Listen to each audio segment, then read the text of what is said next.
23 کانونا ده 1023 دولتا ترکا داگر کر ایریشی سرانسری باکور اوروجلات سوریه کر ود انجامی ده بناسازیا هرمی هات آرمانج گرتن هر وها ولاتیم کود ناوندن خدمتی ده کار دکرن بون هدفا ایریشان لدجی ایریشین به سروبر این دولتا ترک گله هرمی لستر پیانه و چالاکین شرمزار کرنیل داردخن تێکلداری مژارێ هەفسەرۆکێ دەستەیە کاروبارên civakî Farûq Elmaşî diyar kir ku dewleta Tirk bi êrişên xwe dixwaze projeya demokratîk a li herêmê têk bibe.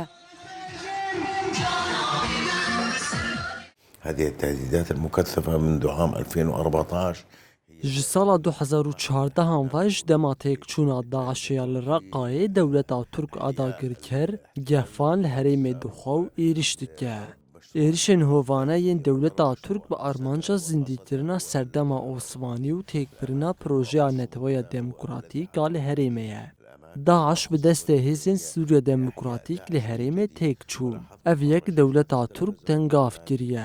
Dewleta Türk her carê bi êrişên xwe dixwaze Daişê zindî bike û aramiya herêmê têk bibe. في ظل هذه التهديدات وفي ظل هذه الانتهاكات الموجودة.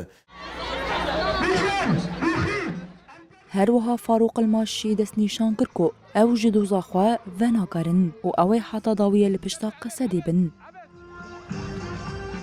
في سوريا بالأجمع نحن دائما نقف ضد Em li dijî şer û tevahî sûc û kiryaran in. Em her tim sûcên ku Tirkiye li dijî gelê me dike şermezar dikin. Em parastina doza xwe ya azadî û welatparêziyê dikin. Em ji doza xwe paş da venagerin. Eger şerek li dijî axa me pêk were, em ê di yek çeperê de bi qesedê rabin û axa xwe jî biparêzin.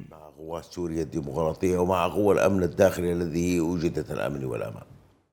Pêkhateyên li herêma Bakur û Rojhilatê Sûriyê li hemberî êrîşan tekezî li ser hevgirtinê dikin û dibêjin ew ê serî ji dagirkeran re netewînin.